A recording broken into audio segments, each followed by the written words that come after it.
안녕하세요. 절대값TV의 명품 PD 한 PD입니다. 자, 미국의 한 그 리서치 회사 테드 데이비스라는 회사에서 조사를 해봤더니 경기 침체가 올 확률이 98.1%라는. 자, 그리고 지금 그 우리나라의 증권 거시 경제를 예측하는 모든 전문가들이 경기 침체는 거의 온다고 이야기를 하고 있어요. 그건 한 몇 개월 전만 해도 올까 말까 막 그랬잖아요. 스태그플레이션이 오느냐 마느냐인데 이미 경기 침체는 이런 리서치 회사에서도 온다고 그러고 대부분의 증권사 거시 경제학을 전문으로 하는 애널들도 경기 침체는 온다. 자, 그런데 그게 완만한 수준이냐 급격한 침체가 올 것이냐 거기에는 이제 또 논쟁이 있어요. 그러나 이것도 또 완만한 수준이 아니라 급격한 침체로 갈 확률이 높다고 이야기를 하고 있어요. 내년에는 어떤 상황이 벌어질지 우리가 예측을 못한다는 거예요. 왜냐하면 경착륙이라는 것은 급격한 침체라는 것은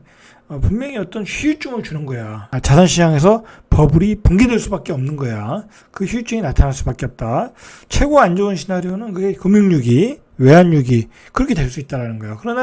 그런데 전문가들은 지금 급격한 침체가 올 것이라고 대부분이 예상을 하고 있다는 거야. 자, 우리가 귀를 기울이고 위기에 대해서 대비를 해야 될 것 같아요. 분명히 제가 계속 말씀드리지만 지금 벌어지는 일들은 예전에 2008년 위기, 97년 위기보다 더 크게 더 많은 이벤트들이 지금 벌어지고 있어요. 영국의 파운드와 유럽의 유로와 일본의 엔화 모든 그 화폐 가치들이 하락하고 있다라는 거야.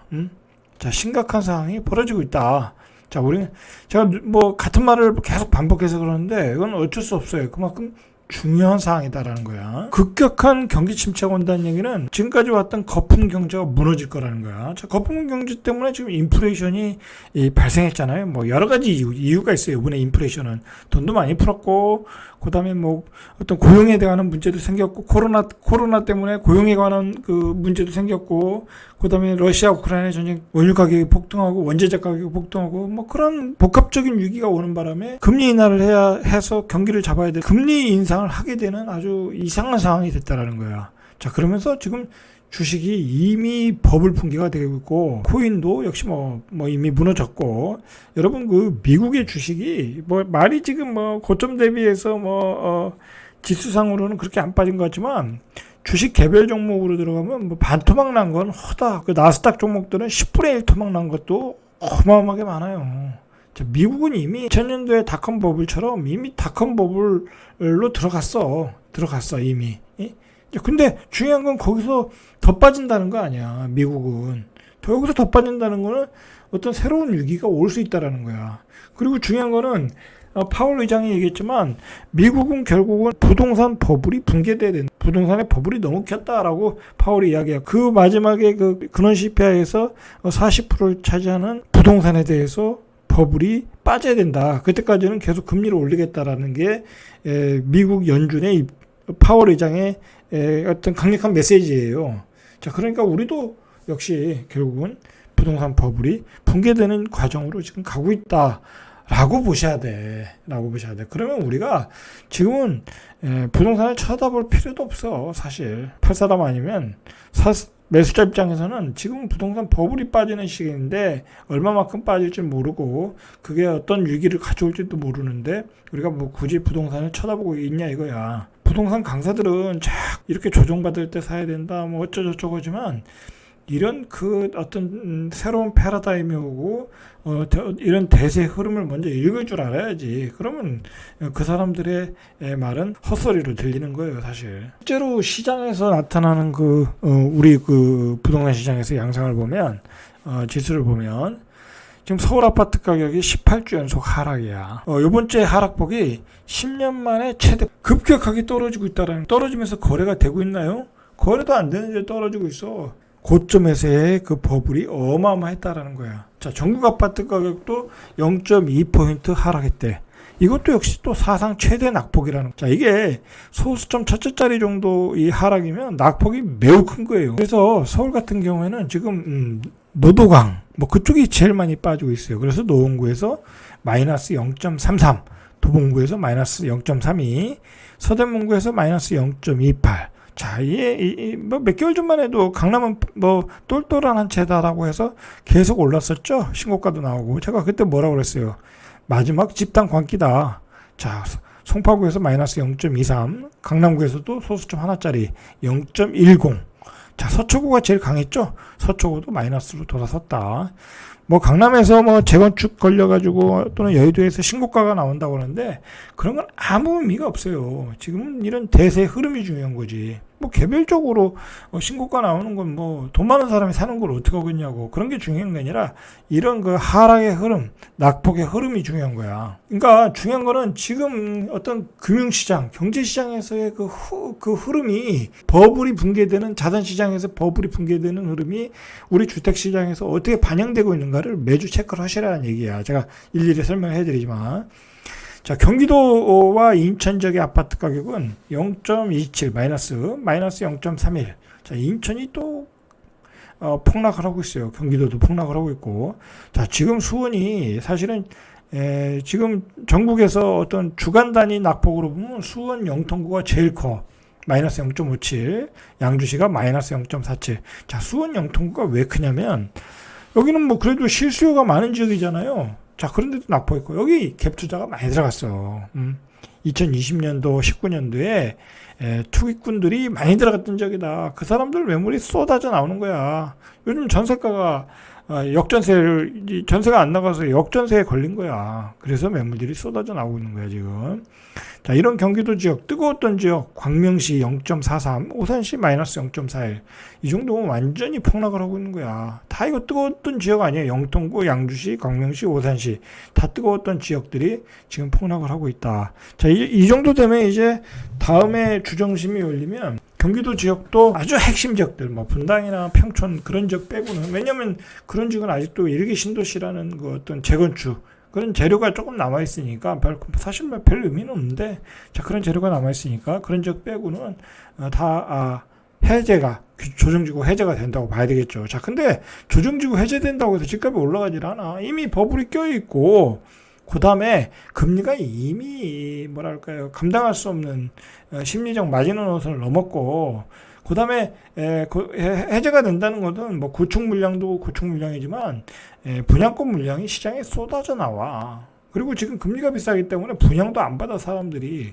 그러니까 뭐 분양 시장에서 물건 넘치지, 분양권 시장에서 물건 넘치지, 이익 실현으로 나오는 매물도 또 넘치지. 그러니까 결국은 계속 폭락할 수밖에 없는 거야. 그러니까 다음 주정심에서는 과감히 풀어줘도 돼. 왜냐면 그게 또 시장을 더 하락으로 안정시킬 수 있는 거야. 자, 재밌는 거는 지금 그 낙폭 1위는 세종이에요. 세종. 전국 하락률 1위야. 자, 그런데도 안 풀어줬어요. 자, 제가 보기에는 다음엔 풀어줄 거예요. 왜냐면 이번에 너무 반발이 심했어. 세종도 역시 풀어줘도 아무 상관없어.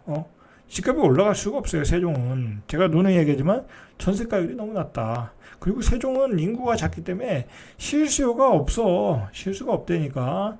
걱정 말고 풀어주라니까. 여기는 풀어줘도 된다니까. 세종은 공공택지에서 분양한 아파트들이라 무조건 3년간 전매 제한이 걸려요. 제가 이제 지난 시간에는 세종에서 아파트들이 풀어주면 분양권 전매가 되지 않겠냐, 그게 좀 우려되지 않겠냐는데, 제가 그건 잘못 얘기한 거예요. 여기는 공공택지 지구의 분양가 상한제 지역이기 때문에 조정지구를 해제해줘도 분양권 전매가 안 돼. 그렇기 때문에 아무 상관없어, 세종. 자, 그러니까 제 생각으로는 다음 주정심에서는 풀릴 가능성이 높다.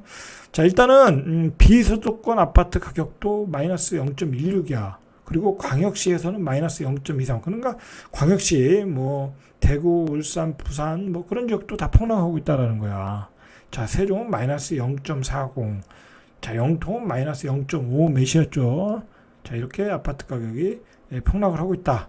자, 대전도 꾸준히 빠지고 있어요. 마이너스 0.29. 대구도 꾸준히 빠지고 있고, 울산도 꾸준히 빠지고 있고. 지금 문제는 뭐냐면 조그만 뭐 시나 군 빼고는 전부 다 하락인 거야. 전체적으로 다 하락이야. IMF 때나 금융위기 때는 이런 게 없었거든요. 어떤 특정한 도시는 올라갔는데, 이건 전체적으로 하락한다는 얘기는 이게 이번 사이클에서 전체적으로 다 거품이 꼈다라는 얘기야. 그렇게밖에 볼 수가 없어요. 그러니까 전체적으로 가격이 레벨 다운하고 있는 거죠. 지금. 자, 그리고 이번 시장에서의 또 다른 특징이 뭐냐면 계속 이야기하지만 전세 매매 가격이 동반 하락이야. 그러니까 다주택자들이 그냥 물건을 쏟아내는 거야. 역전세에 걸려가지고. 자, 전국 아파트 전세 가격이 마이너스 0.21 낙폭이 커요. 지난주 마이너스 0.19보다 하락폭이 크다. 자, 왜 그러냐면 이게 예전에 2년 전에 들어온 사람들이 비싸게 들어왔잖아. 이 임대차 보호 3법 때문에. 자, 거기서 계약 갱신을 하는 거야. 그냥 더 가격을 줄여가지고. 그러면 돈을 내줘야 되잖아요. 그러니까 다주택자들이 집을 막 내놓고 있는 거야. 그러니까 신규 이동 수요가 크게 감소됐다. 그래서 서울 아파트 전세 가격은 마이너스 0.28, 2019년 2월 셋째 주 조사 이래 3년 7개월 만에 가장 큰 폭으로 하락하고 있다. 자, 전문가들도 이렇게 전세 가격이 약세가 되리라고는 예상을 못했어요. 왜냐하면 집을 매매 안 하면 전세로 살아야 되니까 전세 가격은 강세일 거라고 예상했는데 이게 왜 그러냐면 예를 들어서 아파트에 살던 사람들이 전세 가격이 오르니까 빌라로 간 거야. 그리고 강북에서 살던 사람들이 강북의 전세 가격이 오르니까 외곽으로 가는 거야. 외곽 신도시로. 하향 주거를 하는 거야. 하향 주거. 그러니까 당연히 전세 가격이 안정을 찾죠. 그걸 금리도 올라갔고 금리에 대한 부담도 있고 그걸 예상을 못했죠. 그 전세 가격이 감당할 수 없으면 하향 주거를 할 수밖에 없어요. 그런 현상이 지금 벌어지고 있는 거야. 금리가 올리면 더욱 그런 현상이 일어날 거고 이 전체적인 그 주택을 보면 모자라지가 않거든. 뭐 빌라, 오피스텔 뭐 다 합쳐보면 모자라지가 않아요. 실제로 얼마나 폭락하고 있나 이게 지금 계속 사례들이 나오고 있거든요. 이게 워낙 낙폭이 크다 보니까 이 기사들도 이렇게 나오고 있는 거예요. 자, 송파구에서 4억이 폭락했다라는 거야. 자, 풍납동의 현대 리버빌 2지구 전용 5구가 지난 22일에 6억 9천 찍었다. 직전 최고가가 10억 7천이니까 4억 가까이 폭락했다. 여러분 10억 7천이던 게 6억 9천 됐어. 그럼 4억. 이러면 어떻게 되겠어요? 이러면 이제 기준가가 6억 9천 되는 거야. 이걸 뭐 조금 더 비싸게 사면 뭐 7억 얼마에 살 수 있겠죠. 자, 이런 시장을 두고 어떻게 이해를 하시겠냐고. 이게 버블이 붕괴되는 과정이지 이게 뭐가 아니냐고. 이건 버블 붕괴고 대세 하락의 징후들이야. 자, 송파구 잠실동의 잠실 예스 전용 84가 신고가보다 7억 5천 27.8%가 하락했다. 이게 버블 붕괴지 뭐가 버블 붕괴가 아니냐고. 그래서 19억 5천만 원을 자 이렇게 버블이 빠지고 있다라는 거야. 잠실 예스의 5구 16억 1천 뭐 5억 8천 떨어진 것도 사실 싼 가격이 아니잖아요. 싼 가격이 아니니까 옛날에 가격이 얼마나 뛰었냐고. 그 버블이 무너지고 있는 거야 아직. 옥수동, 흑석동이 이게 거의 준강남 지역이거든요. 강남과 가깝다 보니까 자 이런 지역도 가격이 엄청나게 올랐어요. 자, 그 엄청나게 올랐던 가격들이 급락을 하고 있어요 지금. 자, 옥수동, 흑석동에서도 5억 정도 급락거리가 나오고 있다. 이런 거 뭐 증여나 직결도 아니야. 실제 중개된 거라고 그래요. 성동구 옥수동의 옥수 삼성 전용 면적 84. 자, 옥수 삼성 아파트가 이게 리젠시인가 유명한 아파트예요. 그 동네에서는 뭐 대장 아파트인데 지난달 31일에 12억 5천을 따게 찍었죠. 지난 8월 기록한 신고가가 17억 8천이야. 자, 그거보다 5억 3천, 29.8%, 30%가 요즘 부동산 폭락론자들이 뭐라고 하냐면 30%에서 40% 빠진다고 그랬잖아요. 빠진다 예상을 보죠. 이렇게 실제로 30% 하락을 하고 있잖아. 자, 올해 5월 거래된 게 16억 9천이야. 자, 그때보다도 자, 그러니까 이거 어디 무서워서 사겠어요? 자, 흑석동의 유명한 아파트가 아크로 리버하임이에요. 여기 전용 84가 8억 5천 29일에 찍었대요. 거야. 근데 올해 2월이면 꽤 비싸가 있었을 텐데 2월에 신고가가 25억 4천이랴. 동의 25억 4천은 완전히 거품이죠. 거품인 거야 이거. 자, 그래서 6억 9천 떨어져서 27% 떨어진 18억 5천. 자, 27%가 떨어졌는데 어떻게 버블이 아니냐고 이게. 버블했다라는 거죠. 버블했던 거예요. 여러분, 흑석동이 뭐 강남하고 좀 가까울 뿐이지 그게 사실 살기 좋은 동네는 아니잖아요. 그 가서 보면 뭐 편의시설이 뭐가 있냐고. 그죠? 아무것도 없어요 거기. 제가 그쪽에 있는 학교를 나와서 잘 아는데 뭐 아직도 그 빌라들 막 중앙대에 있고 뭐 그리고 이렇게 언덕백이고 뭐 상가가 잘 발달돼 있는 지역도 아니고 아무것도 없다. 뭐 교통이 좀 편한 거고 강남의 접근성이 좋다는 거에는 없는데 이런 지역이 25억 4천이다. 뭐 이거 25억 4천에 예전에 사신 분이 돈이 많아 샀겠어요. 다 또 올라간다고 하니까 사고 거기다 대출 받아서 사고 그랬겠죠. 그죠? 자, 이 가자유 루타운이 있는 난가자동도 요즘 많이 빠지고 있어요. 서대문구 난가자동의 DMC 파크뷰자이가 21일 전용 84가 12억 2천만 원에 거래됐다. 12억 2천만 원. 자, 지난해 9월에 거래된 게 15억 4천이야. 그러니까 강북도 무슨 뉴타운 해가지고 뭐 그러면 한 15억이 넘는 거야. 거기서 3억 2천 빠진 금액에 거래됐다. 자, 이 단지 면적이 지난해 전세값이 10억이었다. 이게 뭐냐면 결국은 이 저금리 때 그냥 사람들이 대출이 이빠이 받아서 전세값을 다 올려주니까 이렇게 거품이 꼈던 거예요. 결국은 15억까지 간 거야. 이거 사실 뭐 이게 나중에 분양한 거니까 뭐 한 분양가 6억 뭐 7억도 안 됐을 것 같은데요. 여기 원래 이제 가자유 루타운에서 첫 번째 분양한 거는 뭐 4억 5천인 거로 알고 있거든요. 그런 게 15억 같은 거야. 3배 올랐던 거야. 그거 생각하면 12억도 비싼 거죠. 강남 상구도 크게 빠지고 있다. 송파구가 마이너스 0.23. 9월에 21억 9천에 팔렸던 잠실 엘스가 5구가 14일에 16억 1천.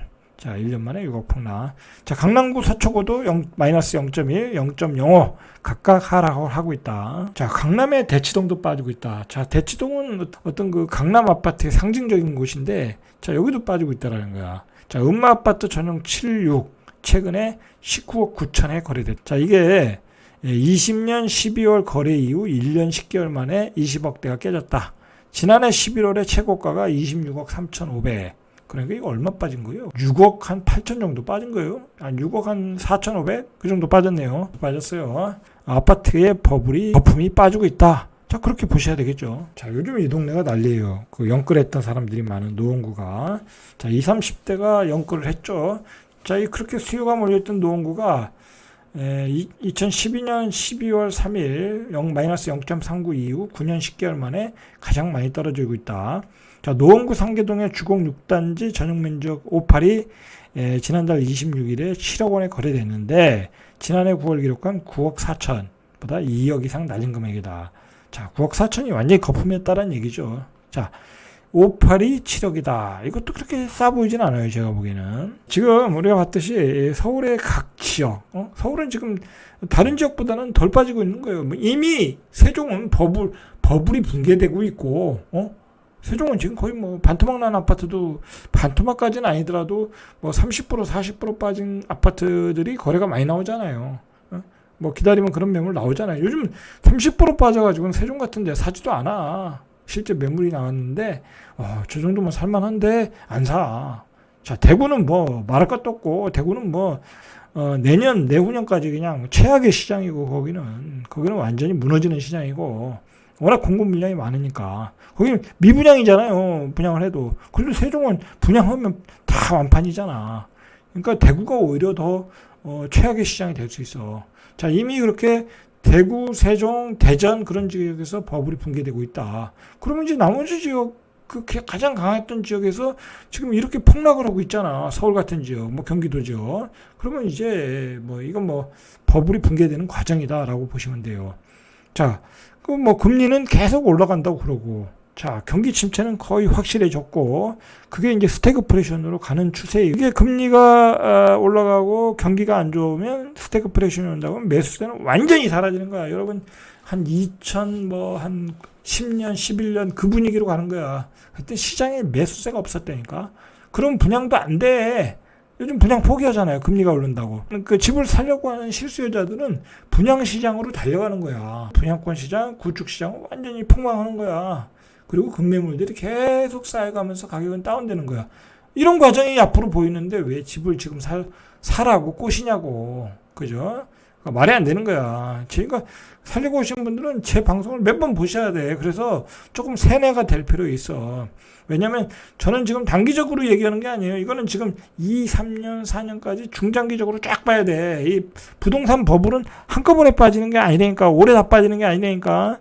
이게 몇 년 동안에 서서히 한 단계 크게 빠졌다가 거기서 조금 거래되다가 거기서 정체되다가 또 한 단계 레벨 다운하고 그런 식으로 빠진다니까. 그러니까 지금 뭐 집사라고 꼬시는 사람들은 말 절대 들으면 안 돼. 큰일 나고. 요런 과정 속에서 이런 버블이 붕괴되는 과정들을 여러분들이 계속 공부를 하셔야 돼요. 오히려 버블이 붕괴되는 과정을 공부해야지 지금 어디 가서 임장하고 뭐 그럴 때가 아니야. 부동산 강의 듣고 그럴 때 아니야. 요즘은 절대 부동산 강의 듣고 그러시면 안 돼. 괜히 들으면 또 그 사람 얘기가 맞는 것 같잖아. 그죠? 맞는 것 같아서 덜컹 산다니까. 덜컹 샀는데 그게 다 작업해놓은 물건들이야. 알고 보면 자기들 빠져나오려고, 선수들 빠져나오려고 다 작업해놓고서 초보자들한테 다 매기고 나오는 거예요. 전문가들이 부동산 강의하시는 분들이 그래. 공급이 모자른다고? 자, 보세요.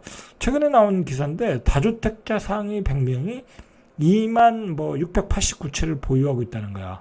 자, 이 사람들이 소유한 주택의 가격이 공시가 기준으로 한 2조 5천억이래. 2016년도에 1만 7천 채였는데 100명, 그러니까 아주 100등 안에 드는 사람들이 가진 그 주택 수가 2016년도에 1만 7천 채 정도 됐는데 지금 2만 채가 넘었다는 거야. 4년 새에 한 20%가 늘었다는 거야. 그러니까 투기 수요가 몰렸다는 거야. 이게 결국은 뭐냐면 시장에 주택이 모자라 집값이 올라가는 게 아니야. 초저금리이기 때문에, 이제 집을 쉽게 살 수 있잖아. 거기다가 어떤 일정한 시기에 가수요, 실수요, 투기 수요가 막 몰려오는 거야. 몰려오는 거니까 요즘은 SNS가 발달돼서 그게 더 빨라. 그래서 집값이 급등하는 거야. 그래서 투기에 대한 대책을 만들려고 했던 게 좌파 정부였지만 그 사람들은 실패를 한 거지. 근데 이제 이번 정부는 또 이렇게 다 풀어주는 정책이잖아. 결국은 또 어느 시기에 되면 또 투기 수요가 몰릴 수 있다고. 그러니까 거기에 대한 어떤 대책과 규제가 또 필요하겠죠. 결국은 공급이 모자란 게 아니라 투기 수요가 몰려서 집값이 올라가는 거야. 그게 대한민국은 유난히 심하다. 자, 그렇게 보셔야 돼요. 자, 오늘은 여기까지. 이상 절대값TV의 명품 PD 한 PD였습니다.